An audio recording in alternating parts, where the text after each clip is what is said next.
The rough cotton of my maid uniform was a constant reminder of the massive gap between our worlds. If the master of the house walked into this library right now, I would lose everything.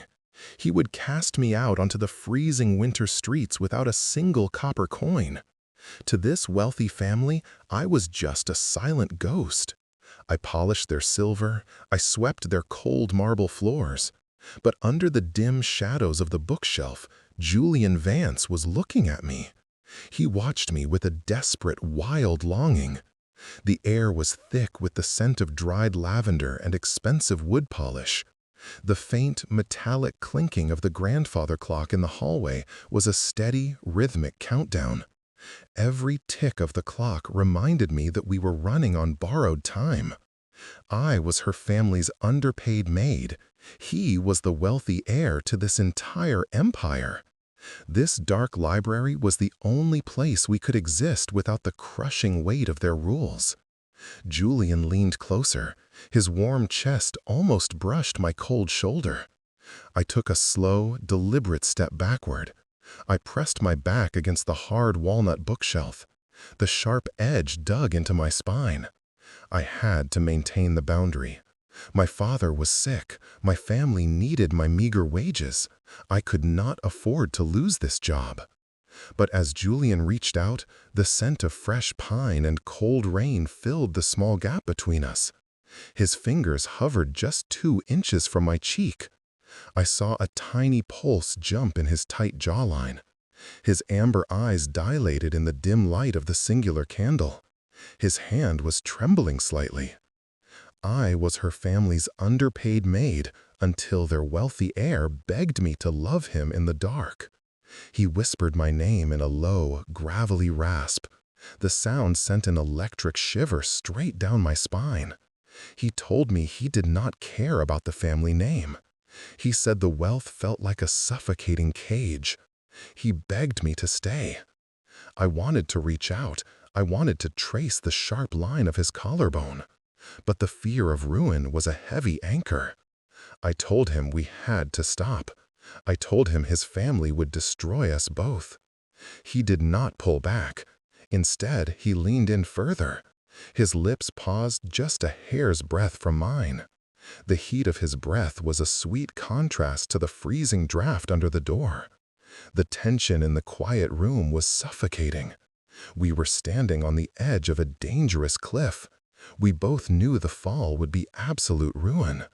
But as his hand gently caught mine, the rules of the house ceased to matter. We were 2 moths circling a bright flame. Neither of us had the strength to look away. My obsession did not start in the quiet of this grand library. It began on a cold Tuesday in October. I walked into the massive foyer with my heavy wooden bucket. The squeak of my worn leather shoes echoed off the high vaulted ceilings.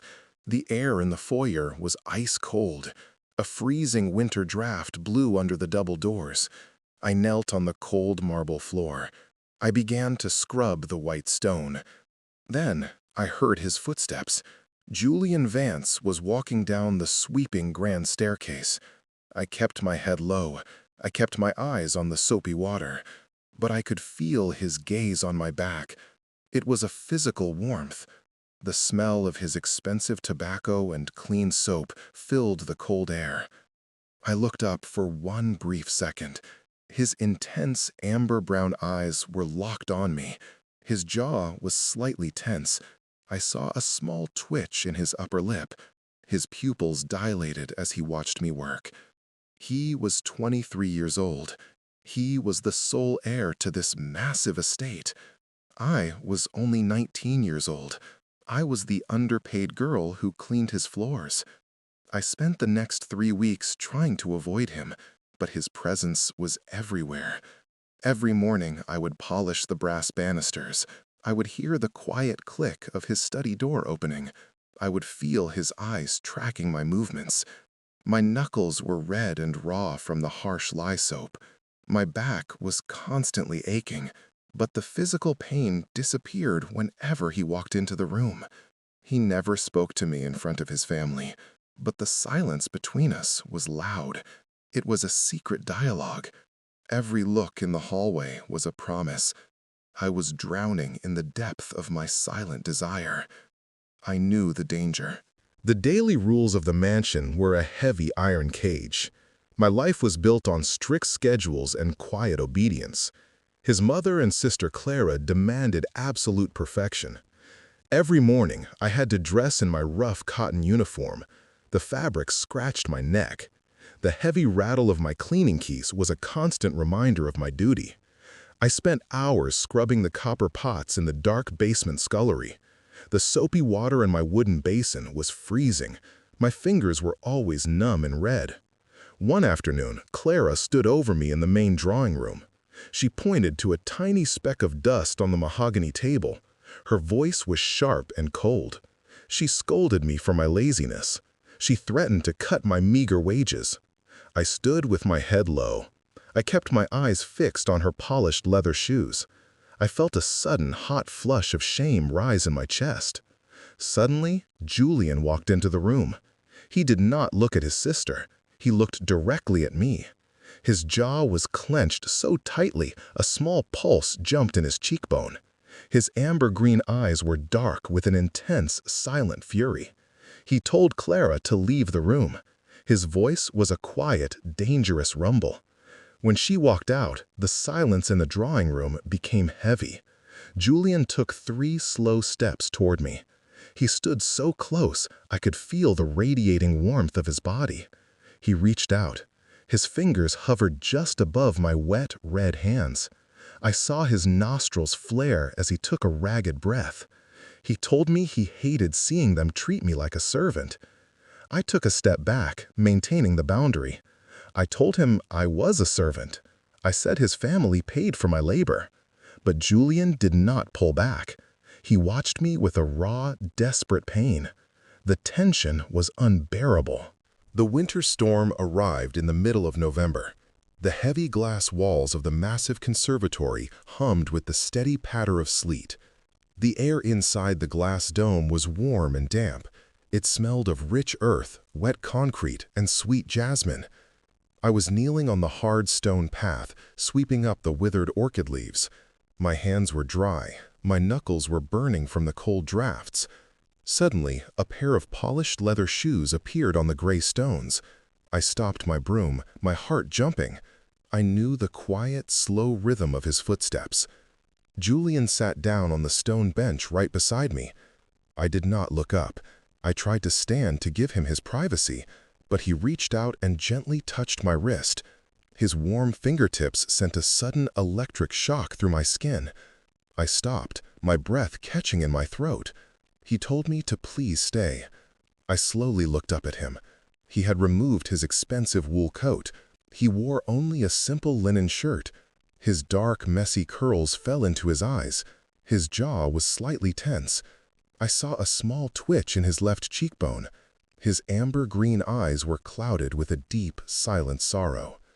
Julian let out a quiet, dry sigh.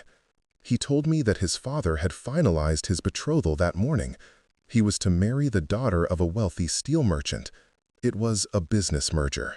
He said he felt like a pawn on a golden chessboard. He whispered that his entire life had been written by other men. He looked down at his own clean hands, his palms flat on his knees.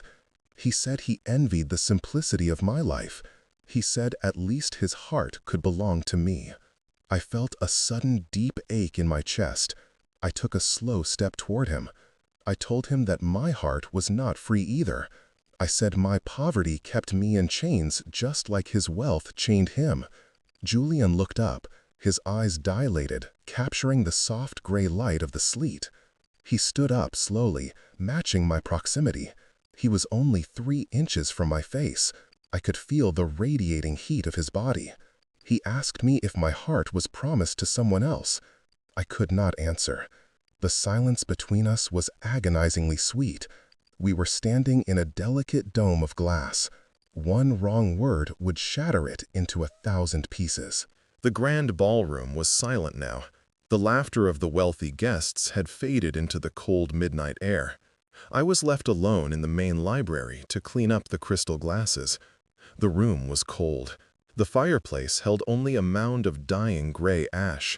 My hands were dry. My shoulders ached from a long 14-hour shift. The only sound was the soft clinking of the crystal glasses as I placed them on my tray. Suddenly, the double doors of the library opened. A cold draft swept into the room, making the singular candle flicker. Julian stood in the doorway. He wore his formal black dinner suit. His tie was loosened. His shirt was open at the collar. He closed the heavy doors with a soft click. He walked toward me with steady, deliberate steps. I took a step back, my hands trembling as I held the wooden tray. He reached out and gently took the tray from my fingers. He set it down on the mahogany writing desk. The distance between us was gone. He stood so close I could feel the radiating warmth of his skin. I felt a sharp, sudden heat rise in my cheeks. I looked up at him.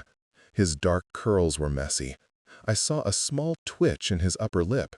His intense amber eyes were locked on my face. He reached out, his hand hovering over my cheek. His fingers gently brushed a stray lock of my hair behind my ear. His touch was electric. I closed my eyes, leaning into the warmth of his hand for one brief, forbidden second. I felt his other hand slide gently around my waist, pulling me closer. Our chests were almost touching. I could hear the rapid, frantic beat of his heart against my palm. He leaned down, his lips pausing just a hair's breadth from mine. I could feel the warm steam of his breath on my mouth. The anticipation was an agonizing, sweet torture. I wanted him to kiss me. I wanted to forget my name, my poverty, and the world outside.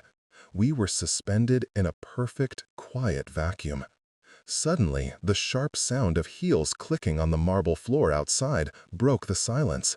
A loud voice called out his name from the hallway. It was his sister. Clara was looking for him.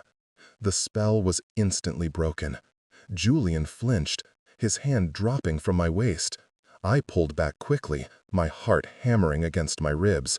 I picked up the wooden tray with shaking hands. He took a step toward the window, hiding his face in the shadow. We were both breathing heavily in the quiet room. The heavy boundary was back. We had almost crossed the line, but the cold reality was waiting outside the door. The heavy winter storm arrived in full force by December. Sleet knocked out the power grid of the valley. The grand estate was plunged into complete darkness. I was in the middle of cleaning his private study when the lights died. The iron radiator groaned and went cold. The bitter chill began to creep into the room. The only light came from the orange glow of the fireplace logs. I sat on the floorboards, shivering. Suddenly, Julian sat down beside me. He did not say a word. He reached over and draped his heavy, dark wool coat over both of our shoulders. The rough fabric was a stark contrast to my thin cotton uniform. I could smell the fresh pine on his collar. The proximity made my chest tighten. I asked him if he was cold. My voice was a quiet whisper in the dark. He did not answer. He only pulled the coat tighter around my shoulders. He began to speak. His voice was a low, steady rumble that vibrated through my side. He told me about the steel merchant's daughter. He said the wedding plans were finalized. He whispered that his father was selling his life for a business merger. I could hear his rapid breathing in the quiet room. I saw a small tear wet his long, dark eyelashes in the firelight. He turned his head to look at me. His amber-green eyes were wide and vulnerable. He confessed that he did not want the inheritance. He said he only wanted a simple life. He reached out. His fingers gently traced my jawline, feeling the coldness of my skin. I closed my eyes at the touch. The warmth of his hand was a perfect sanctuary. We were two cold bodies finding heat in the dark. I knew we were playing with fire. But for one night, the world had paused. The rules did not exist. There was only the steady beat of his heart against my shoulder. The pale light of dawn began to seep through the frosted glass. The storm had passed. leaving the grounds covered in thick white snow. The air inside the study was freezing. Our shared warmth under the wool coat was the only thing keeping the chill away. I looked up at Julian. He was awake, his head leaning back against the wooden cabinet. His eyes darted to my lips. I saw his nostrils flare slightly as he took a ragged breath. The distance between our faces was less than an inch. I could feel the heat of his breath mixing with mine in the cold morning air. Our lips were almost touching. The anticipation was a physical ache in my chest. Clara's name hovered in my mind, but it did not matter now. Julian leaned down, his warm lips brushing mine in a feather-light contact. Suddenly, a sharp, buzzing sound shattered the quiet. The cell phone on his desk began to vibrate. It slid across the dark mahogany with a loud, aggressive hum. The screen flashed with his father's name. The golden letters of the caller ID were a harsh intrusion of our reality. Julian flinched, pulling his hand back from my waist. The cold morning light hit his face, revealing the sudden panic in his eyes. The spell was broken. He stared at the vibrating phone, his jaw clenching tightly. I stood up quickly, smoothing my wrinkled apron with shaking hands. The heavy boundary was back. We had almost crossed the line, but the cold world was waiting to tear us apart. I took a step back toward the door, my heart breaking. He did not answer the call, but he did not stop me from leaving. The borrowed time had ended. The following evening, the silence in the mansion was suffocating. I stood in the library, polishing the brass fixtures of the fireplace. My hands were shaking. I could not bear the thought of his upcoming wedding. Suddenly, Julian walked in and slammed the heavy oak door shut. The loud thud echoed through the quiet room. I turned, my heart hammering. He walked directly to me, closing the distance to 3 inches. I could feel the cold sweat on my palms. I kept my head down, trying to maintain my distance. I told him I had to leave. I said I had to finish cleaning the grand hallway before the guests arrived. But Julian did not let me pass. He grabbed my shoulders, his grip tight and desperate. His face was pale. I saw his pupils contract in the dim light of the single candle. He told me he could not marry the steel merchant's daughter. He said he would rather lose his inheritance than lose me. He begged me to run away with him. He said we could escape into the country where no one knew our names. He whispered that he wanted me to love him in the dark. I love you. The confession finally broke through my lips. It was a desperate, crying whisper. The emotional dam had shattered. The truth was out. Julian let out a ragged breath. He pulled me flush against his chest, wrapping his arms securely around my waist. I buried my face in his shoulder, feeling his steady heart beating against mine. The risk of ruin was absolute, but in his arms, the fear did not matter anymore. We were together. We escaped in the dead of night. We left the grand estate and his family's wealth behind. I changed out of my rough cotton uniform, leaving it on the floor of the servants' quarters. I wore a simple wool dress that Julian had bought for me. The fabric was soft and warm. We walked onto the wet gravel of the railway platform. Sleet fell around us, but we did not feel the chill. Our fingers were locked together in a tight, unyielding grip. The heavy rumble of the approaching carriage wheels echoed through the mist. The driver opened the wooden door. We climbed into the dark, quiet cabin. Julian sat close to me, his arm wrapped securely around my waist. He pulled his heavy, dark wool coat over both of our shoulders, keeping the freezing wind away. I rested my head on his chest, feeling the steady, powerful thumping of his heart beneath my cheek. I looked out the small window as the carriage began to move. The golden lights of the Montgomery mansion faded into the thick gray fog. We had nothing but my small canvas bag and his private savings. We were poor now, but as I looked at his face, the fear of our uncertain future dissolved. I felt a sweet, intense relief wash over me. Julian reached down and gently kissed my forehead. He whispered that we were finally free. We were no longer hiding our love in the shadows of a golden cage. The train station was waiting. We were ready to run. 6 months had passed since the night we fled. We lived in a tiny wooden cabin near the mountains. Outside, a soft spring rain pattered against the tin roof, creating a peaceful, steady rhythm. Inside, the rustic wood stove crackled, filling the single room with a cozy, dry warmth. I sat on a worn wooden chair by the window, watching the green leaves of the oak trees sway in the gentle breeze. Julian had found work as a driver for a local lumber mill. The work was hard, and his hands were rougher than before, but the modest wages he earned belonged entirely to us. Clara, his sister, had tried to find us for the first few weeks, but her family's search had finally ceased. They had given up their pursuit. We were completely forgotten by the high society world. Clara was likely married to the steel merchant now, living in her hollow, golden cage. Julian walked into the warm cabin, his dark curls slightly damp from the soft rain. He smiled, a real, radiant smile that reached his amber-green eyes. He sat down on the chair beside me, reducing the distance between us to nothing. He pulled a simple wool blanket over our shoulders, sharing the warmth of our small sanctuary. He reached out. His hand gently cupped my cheek. His fingers were warm and soft against my skin. I looked into his eyes. There was no fear, no guilt, and no secrets left between us. I leaned in, my lips meeting his in a deep, sweet, and incredibly slow kiss. It was a kiss of absolute peace. It was the final, perfect destination of the long, dark road we had traveled. I closed my eyes, feeling his strong arms wrap securely around my waist.